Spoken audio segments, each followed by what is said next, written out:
Hola amigos, bienvenidos a este programa de día domingo que dedico a distintas cosas, a veces a un personaje de distintos ámbitos de la vida, a veces ha sido una película, han sido distintas cosas, he ido variando esto, no estoy obligado a limitarme a solamente un proyecto que en un momento dado he tenido, lo he ido cambiando. Y ahora hasta cierto punto volvemos a los personajes, un personaje que me ha sido eh, persistentemente insinuado, por no decir majadereado, para que lo trate.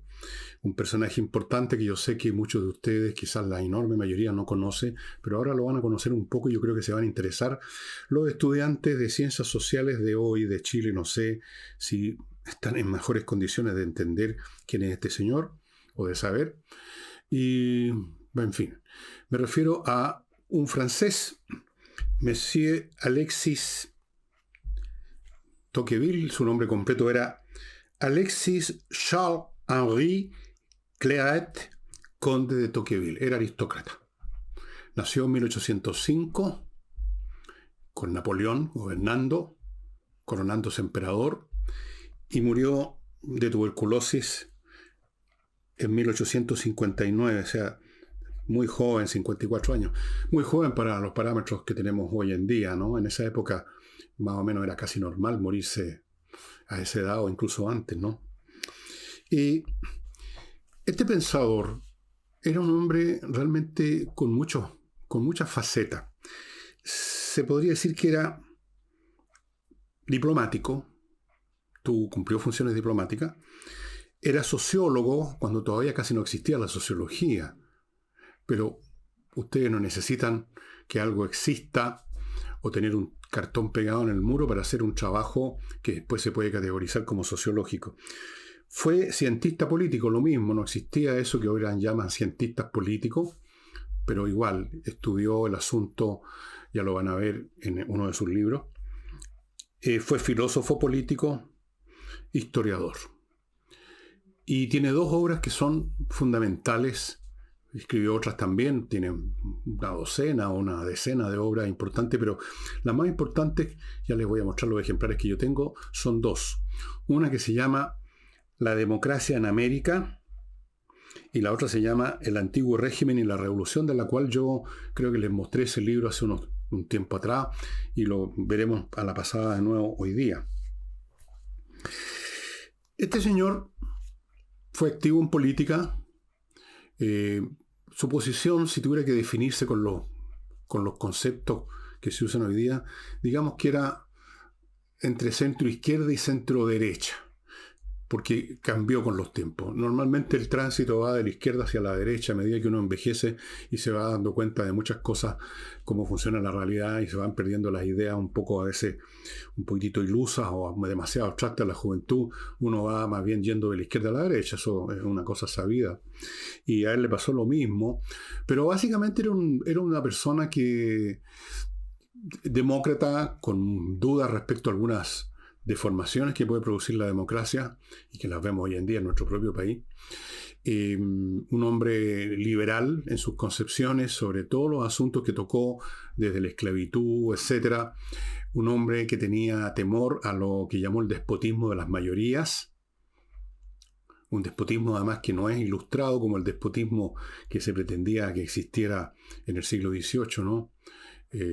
Por el pueblo, para el pueblo, pero sin el pueblo, decían los monarcas ilustrados que querían reformar, y hubo un gran movimiento de reforma en muchos sentidos en Europa en el siglo XVIII, pero querían hacerlo en función de sus ideas, o por último de sus consejeros, en función de algún análisis intelectual, y no meramente a base de lo que hubieran podido pensar o creer que pensaban, o más bien sentían las multitudes, que además no tenían ninguna manera de manifestar ni pensamiento ni sentimiento.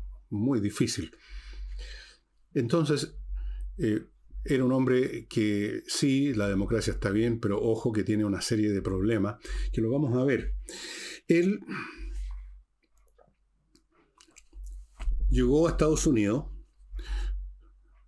el año 1831 para cumplir una misión específica que le dio el gobierno que había en ese momento en Francia, que era la llamada monarquía de Julio, una monarquía que se estableció en julio de 1830, reemplazando a Carlos X, ascendió al poder Luis Felipe de Orleans, que duraría hasta el año 48.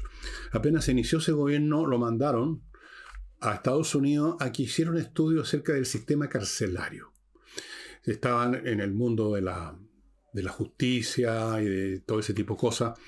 Estaba siempre dando vueltas en algún grado mayor o menor el tema de cómo enfrentar a los delincuentes, cómo o cambiarlos o qué sé yo, cómo vigilarlos, cómo tratarlos, cómo tiene que ser el sistema carcelario.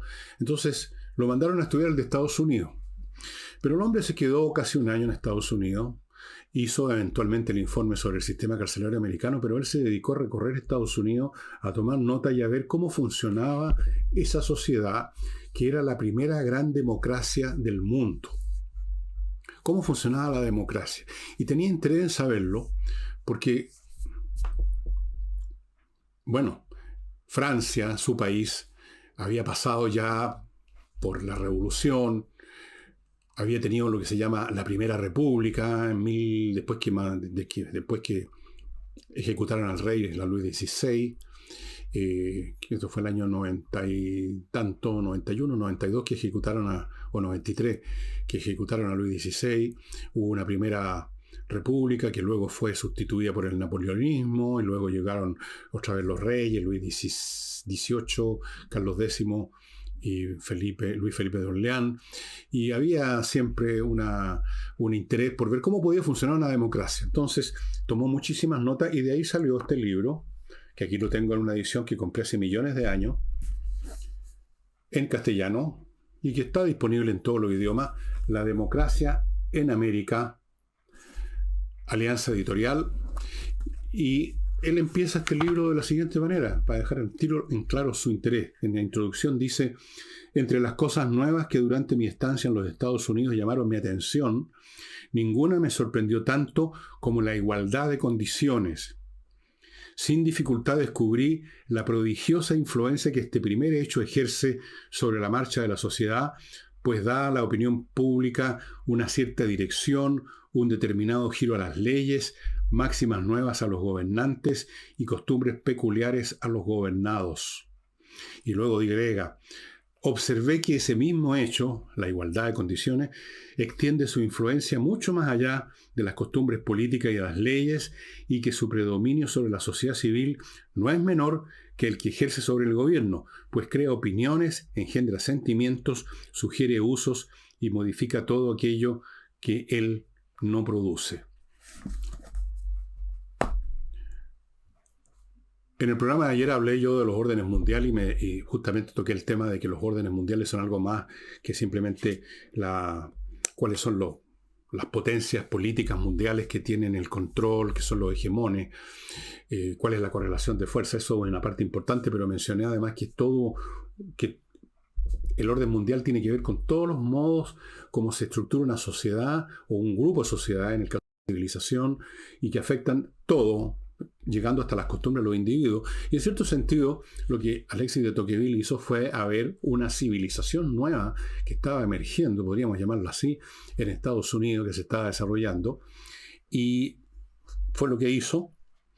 Le tocó llegar entonces en un momento en que esta democracia americana era muy joven. Acuérdense ustedes, la Declaración de Independencia fue en 1776, después hubo guerra con los británicos que quisieron recuperar su colonia. Digamos que no tenía medio siglo en realidad la democracia americana, era muy joven y estaba en todo el poderío, la arrogancia y el optimismo de una sociedad que está en esta etapa juvenil, que está creciendo, que hay espacios ilimitados para avanzar. Todavía no empezaba, o muy débilmente, lo que sería llamado después la conquista del oeste, o sea, la emigración dentro de Estados Unidos desde la costa este hacia el oeste para establecer nuevos pueblos, actividades agrícolas. Todo ese es un proceso que es el que llena tantas películas de cowboy. Era una sociedad muy confiada en sí misma, muy fuerte, muy arrogante en muchos sentidos, muy ambiciosa, muy optimista. Esa es la etapa, diría yo, más feliz de la sociedad, porque además la gente que vive en ella en esos momentos están contentos. Hay un optimismo generalizado. Todo está al alcance de la mano con tal que uno le ponga pino, que uno le haga el esfuerzo. Muy distinto al mundo que conocía de Europa, Alexis de Tocqueville, un mundo, por así decirlo, cerrado, donde ya la tierra no queda tierra libre, todo está en manos de las élites desde hace siglos, si no milenios, los cargos... No hay muchos espacios no había espacios para crecer mucho en la Europa, para la gente común y corriente, me refiero. Habían estructuras sociales muy rígidas, todavía existían monarquías, todavía pesaba la nobleza, los aristócratas, la deferencia de unos a otros, la deferencia de los de abajo hacia los de arriba. Todavía era muy importante, todo era muy rígido y Estados Unidos se encuentra con un cuadro completamente distinto en que el hombre común y corriente no le ofrece deferencia a nadie, no tiene especial respeto por nadie, incluso aunque objetivamente sea una persona de mayor valor, un gran intelectual, un gran pensador, no les importa. O si es más rico, tampoco. Descubre Tocqueville que hasta el último personaje, hasta el último ciudadano norteamericano, no tiene esa actitud automática de deferencia del ciudadano de su época europeo hacia los de arriba. Y llegó en ese momento. Y por lo tanto pudo ver muy desnudamente esos rasgos que siguieron persistiendo a largo tiempo.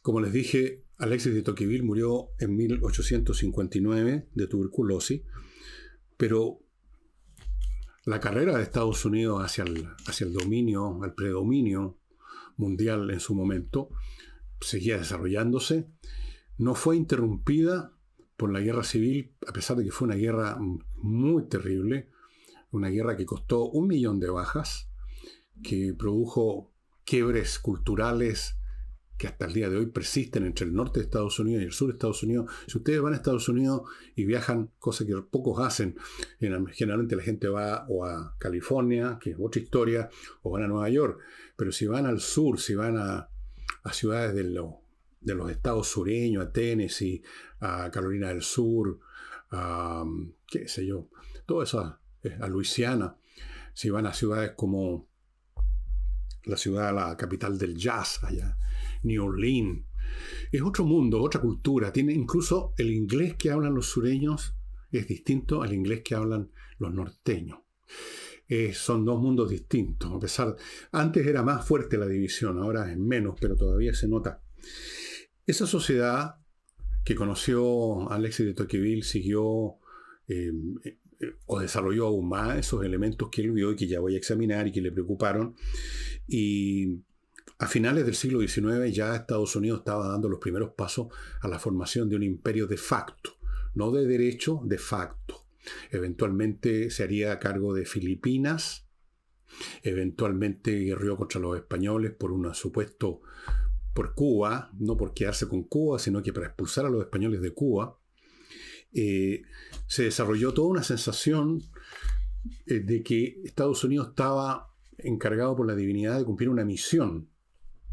Y esa misión era algo parecido a la misión del hombre blanco que profetizaba o que predicaba un intelectual, un novelista británico, Rudyard Kipling. Él hablaba del deber, el deber pesado, the burden, el deber pesado del hombre blanco. Ellos veían al hombre blanco como el que tenía que civilizar a todas estas infinitas variedades de pueblos atrasados, indígenas, nativos. En Estados Unidos se desarrolló una visión más o menos parecida de que Estados Unidos tenía una misión, la misión de extender la democracia, la misión de llevar los parámetros de vida norteamericana, donde imperaba la libertad, por lo menos como teoría, no tanto así en la práctica, según como lo vio Tocqueville. Y era una fuerza poderosa. Industrialmente Estados Unidos estaba ya en varios ítems alcanzando y sobrepasando a la gran potencia industrial y militar todavía de finales del siglo XIX, que era Inglaterra. Ya los estaban alcanzando los norteamericanos. Y Hay seriales, entre paréntesis, en YouTube, o no, en Netflix, donde, no sé si estarán vigentes, donde están ambientadas en esa época, ¿no? Donde se desarrolló una especie de nobleza del dinero en Estados Unidos.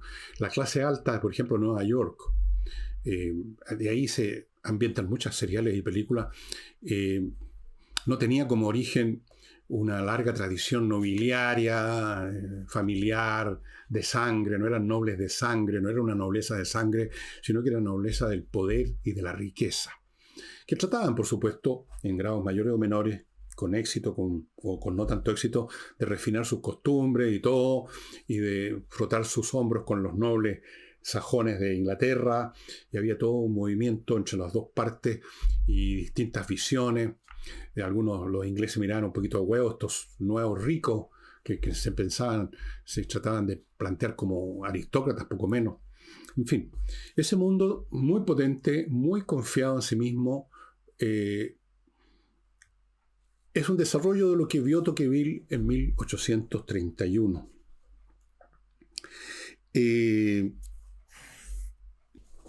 Su acción en política en Francia es menos importante que sus obras.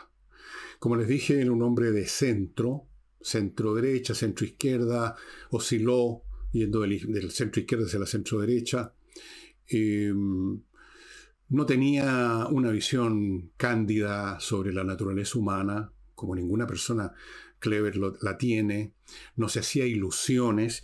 Y sobre cosas como esas, dijo algunas frases por aquí y por allá que yo anoté porque me parecieron interesantes, como reflejo del pensamiento político de Alexis de Tocqueville. Miren cómo se me acumulan los libros que muestro así a ustedes, los programas del año. Es un espanto el desorden. Ya no sé qué voy a hacer con esta pieza. No, voy a tener que contratar a alguien que me ordene. Pero antes de hacer eso, les quiero contar del arquitecto Diego Sándor. Es un arquitecto súper talentoso que vive en la región de los lagos y que está disponible, cuando está disponible, para diseñar y construir su casa con un esquema, con una belleza, con una originalidad que ustedes han estado viendo todo el año en fotografías como las que están ahora a mi derecha, supongo. Y además se mete en la construcción para que todo quede como debe ser. Fuera de construir, remodela. Si usted tiene una casa que quiere agregarle o quitarle algo, cambiar alguna cosa, o cambiar mucho, póngase en contacto en los teléfonos o en las direcciones que aparecen, son direcciones mail me parece, póngase en contacto con Diego Sándor. Él vive en la región de los lagos, esto es para la gente del sur solamente. Conversaciones numéricas. ¿Cómo no va a ser útil si usted tiene un niñito, un sobrino, un nieto o un hijito que tiene problemas con las matemáticas? ¿Cómo no va a ser importante, porque eso les va a cambiar la vida en el colegio y toda la vida para adelante, terminar con ese problema con las matemáticas? Y para eso está este ingeniero de la Universidad de Chile, que yo conozco, Mauro, que desarrolló una manera de enseñar las matemáticas que cambia completamente el cuadro. No es que lo haga igual que en el colegio, pero personalizado, como dicen ahora, sino que es otra manera. La matemática vista desde el otro ángulo, no como una serie de fórmulas que hay que aprenderse y uno no sabe que por qué el binomio al cuadrado es tal y cual cosa. No, eso no sirve, eso produce tirre. A mí me pasó eso en el colegio también. Después vi las matemáticas de otra manera y ya no tuve más problemas, pero hubo mucho tiempo en que para mí la matemática era el libro de Prochle con todas esas fórmulas de porquería en un papel de mala calidad, estaba todo mal. Bueno, él los saca de eso y les cambia la vida. No solo en el colegio, sino que lo que venga por delante. Segundo, prepara para las pruebas de selección universitaria. Y tercero, unos cursillos de programación con lenguaje para niños. Muy entretenido, muy interesante, muy bueno para fortalecer el intelecto, especialmente, para todos, pero especialmente aquellos niños que han dado muestras que son especialmente dotados y que usted quiere que no se pasmen. Fuera de eso, este señor ha desarrollado unos juegos matemáticos, muy aritméticos diría yo mejor. Aquí hay varios de los tableros, digamos. Son como carreras en que usted tiene que usar un poquito de ingenio aritmético. Para avanzar una casilla o varias, tiene que conseguir un número tirando dados. En una de esas tiene suerte y le sale inmediatamente el número que usted necesita, pero lo más probable es que no. Una ley de probabilidades no. Pero ahí usted tiene que usar su cachativa para sumar los números de los dados, para restar uno de otro, o para hacer alguna operación sencilla para llegar al número necesario y ir avanzando. Es súper entretenido. Bueno, cuando se contacte con este caballero, pregúntele por su juego. Sigo con el pintor Rodrigo Calderón Martínez, que le ofrece retratos familiares muy especiales, muy interesantes, mucho más interesantes que una foto. Por buena que sea una foto, hecha por un fotógrafo profesional, por un artista que sabe, digamos, el tratamiento de la luz. Lo digo con algún conocimiento porque por un tiempo, entre tantas cosas que he sido, fui fotógrafo, semiprofesional por lo menos, en algún momento. Entonces, es un tema, pero la pintura es muy superior porque saca el alma a las personas y puede hacer lo que ustedes están viendo a mi derecha, el entorno del retratado con figuras, con imágenes, con metáforas, con alegorías que ayudan a sacar la personalidad del retratado. O de los retratados, puede ser un retrato de familia. Y termino este bloque con el suplemento Vito.cl para sus mascotas, gatitos, perritos, lo que sea. Caballos no, eso tienen que llevarles pasto. Bueno, usted a esos les compra pellet y con el suplemento Vito, con una cucharadita, ese pellet se convierte en un super pellet, en un premium, que son carísimos si usted los compra directamente, y con eso su mascota, su hijito, perrito, gatito, o sus gatitos y perritos, en el caso mío, van a estar mucho más contentos, mucho más sanos, no va a tener que estarlos llevando a cada rato al veterinario. Bueno, si usted es comerciante o empresario, si usted fabrica un producto o usted vende un producto, usted trae cosas de afuera, o insumos o las mercaderías terminadas que usted va a vender. Y ahí está la cuestión. ¿Quién va a ser el mejor proveedor? ¿Cómo averiguar cuál es el mejor proveedor? A lo mejor usted puede registrar en internet unos cuantos, pero no mucho más que eso. Bueno, Trade-In es una empresa que se dedica a hacer eso en forma exhaustiva.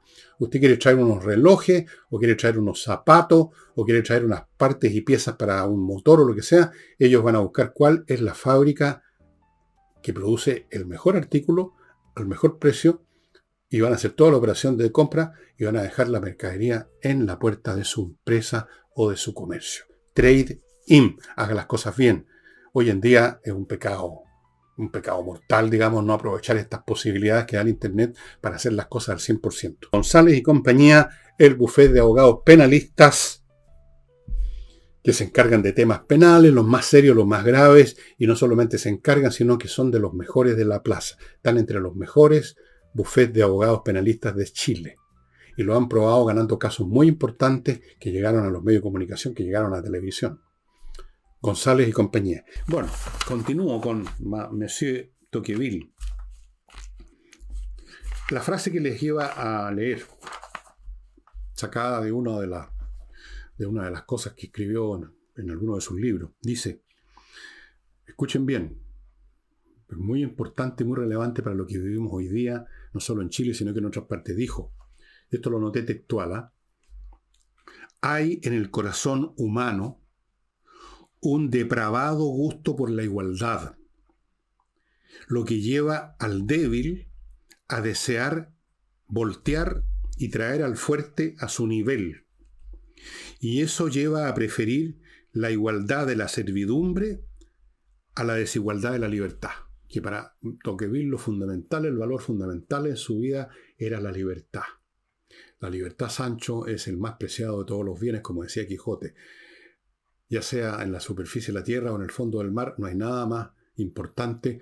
Por ella se puede y se debe aventurar la vida, o sea, jugarse la vida. Hay en el corazón humano un depravado gusto por la igualdad, que por supuesto es un depravado gusto de los que están abajo. Esos son los que están desesperados por los que están más arriba, por el fuerte, como lo pone él, lo pone en un lenguaje decimonónico, que lleva a preferir la igualdad con servidumbre, con tal que todos seamos iguales bajo un déspota que nos aplasta a todos por igual, no importa, eso es preferible a la desigualdad con libertad.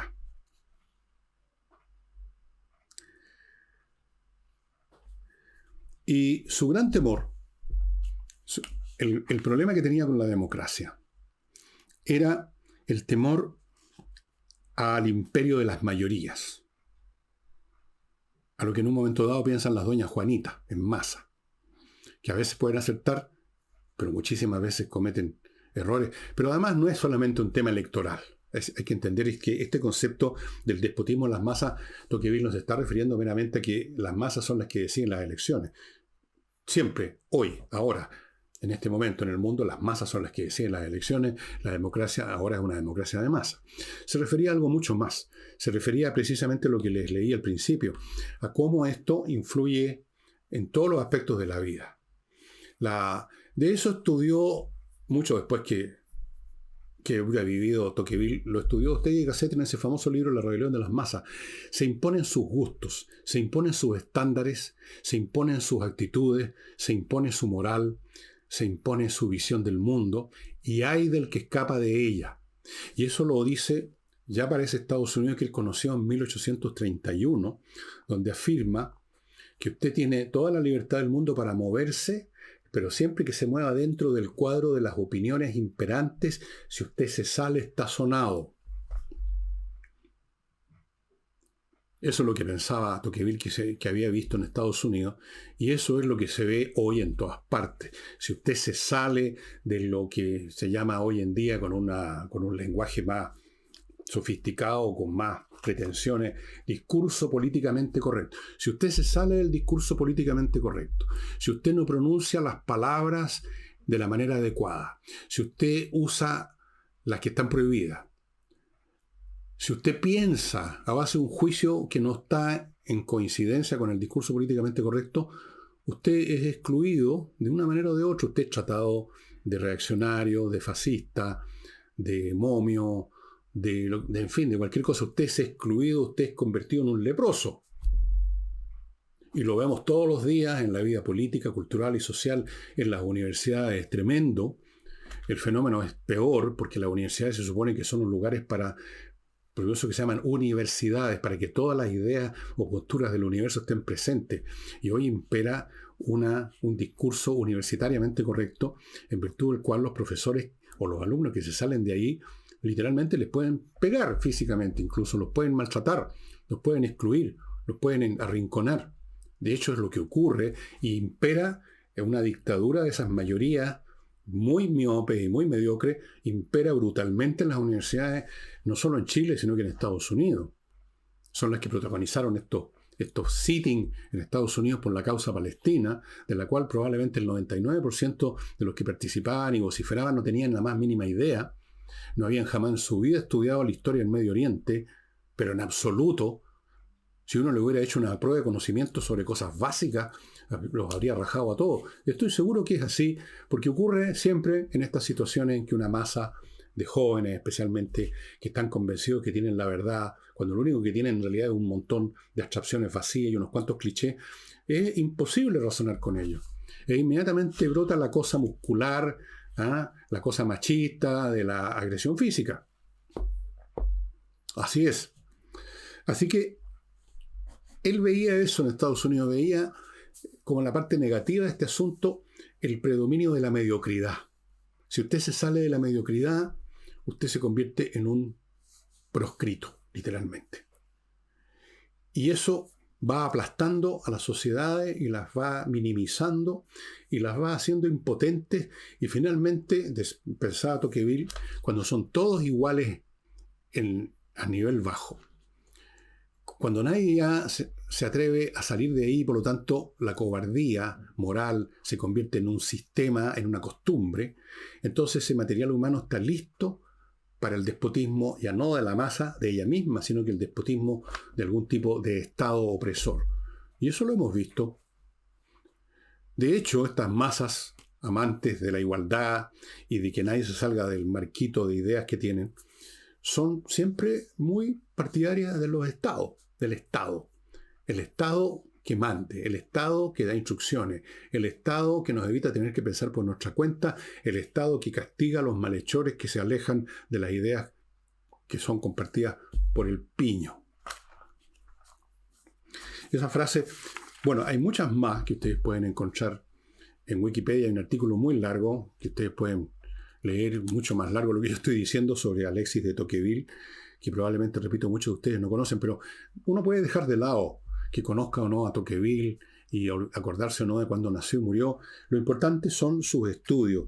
Esto de la democracia en América es un libro muy luminoso que hasta el día de hoy, por lo menos la gente que realmente son cientistas políticos y no meramente unos patanes que se dicen cientistas políticos, lo aprecian muchísimo. Creen y piensan con razón que es el fundador de las ciencias políticas modernas, científicas y de la sociología, su análisis de cómo funciona. Son 2 tomos, aquí para qué les voy a mostrar los 2. Son 2 tomos, 1 y 2. El análisis de él con una prosa muy clara, muy sencilla, sin pretensiones y sin pedanterías académicas, sin frases confusas y oscuras para épater les bourgeois, como dicen los franceses, para asombrar a los burgueses.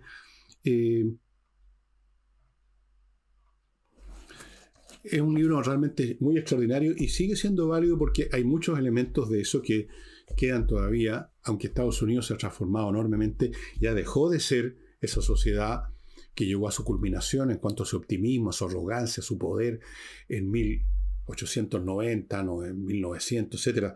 Después pasaron otras cosas que todavía mantuvieron a Estados Unidos con ese espíritu, digamos, vocacional de misionero del mundo, pero ya no es así.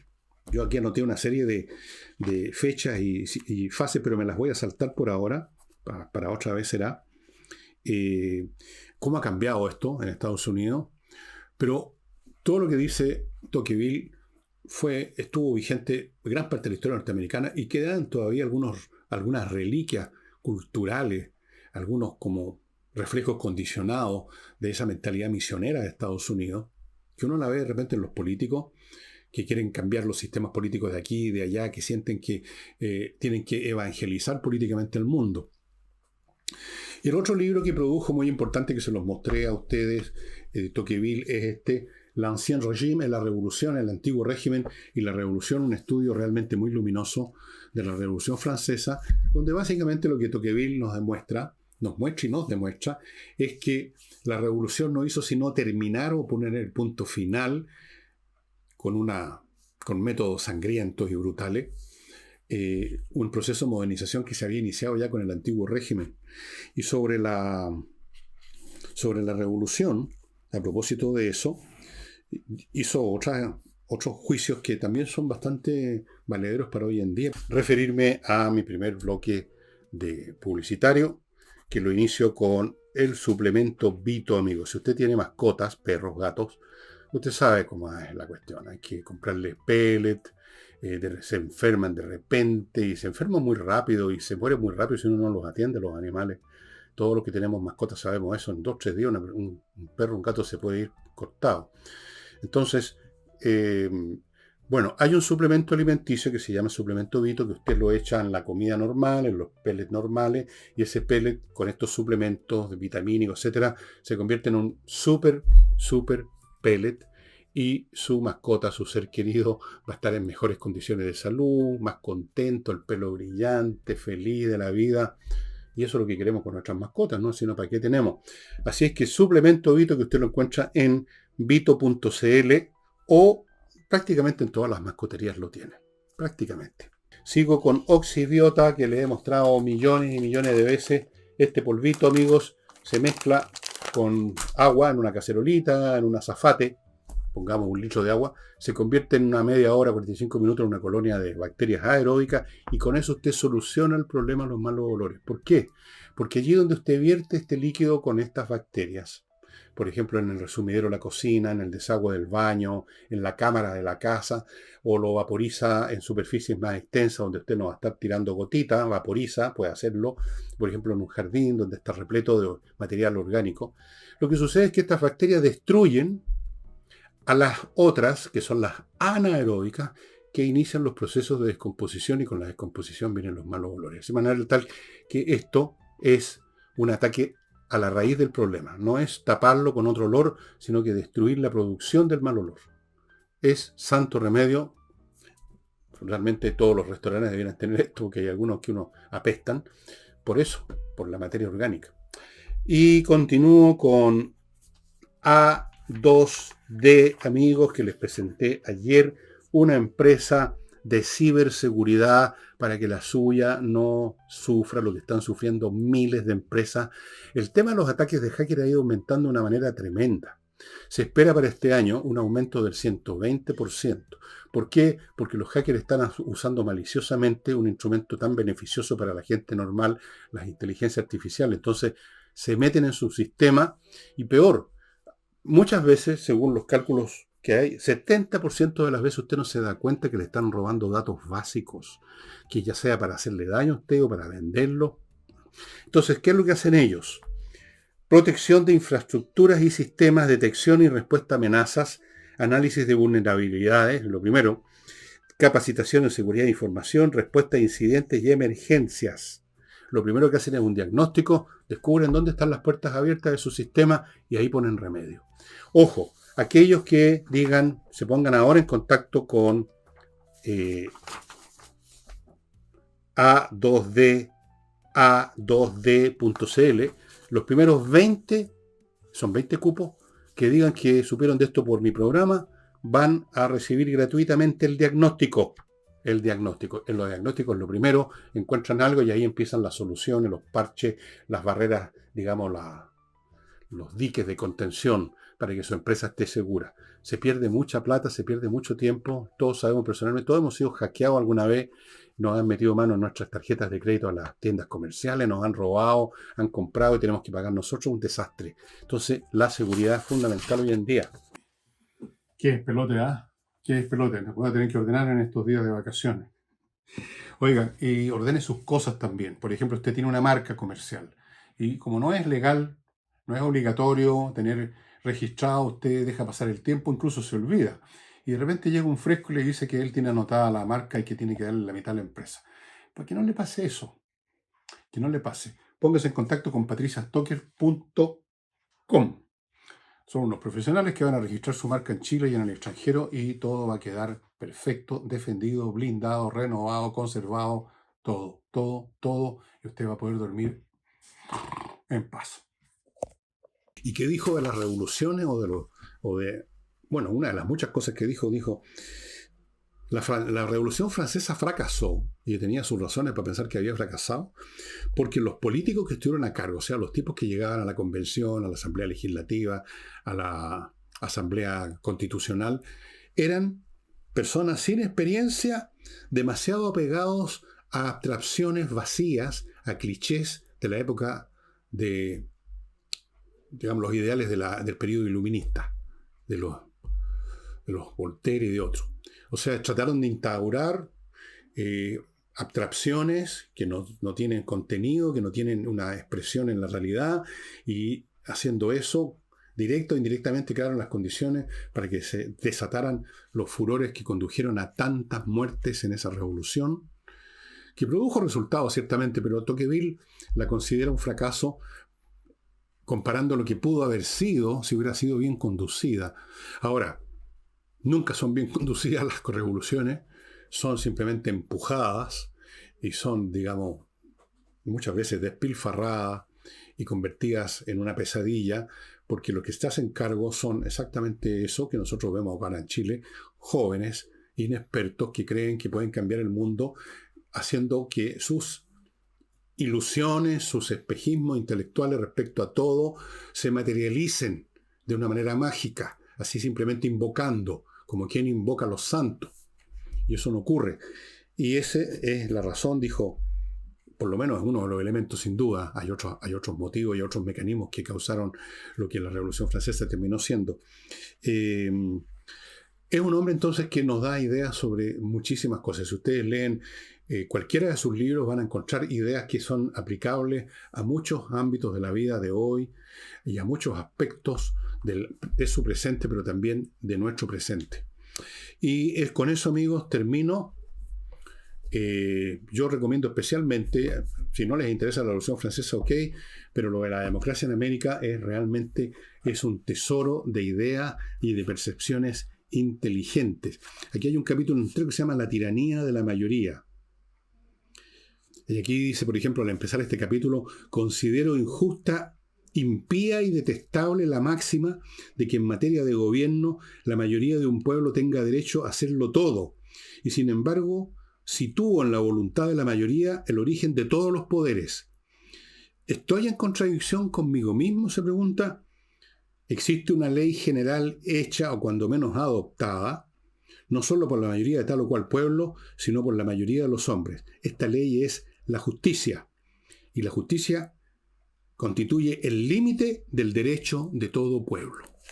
Bueno, todas las cosas de este mundo, partiendo por los derechos, para funcionar adecuadamente tienen que funcionar dentro de ciertos límites. Pasado estos, se cae en el pecado que los griegos consideraban el pecado número 1 de todos, que es la hubris, la soberbia, el ir más allá de lo que corresponde, ir más allá de las medidas. O sea, hay que hacer todas las cosas conforme a su medida y no sobrepasar. Porque con la hubris viene la retribución, la némesis. Y yo creo que aquí, hoy en día, hay muchos políticos jóvenes que están en el gobierno y que llegaron con muchas aspiraciones y muchas ilusiones, que sienten, que se dan cuenta que les cayó la némesis. Eso sería todo, estimado amigo. Nos vemos mañana lunes. Chao.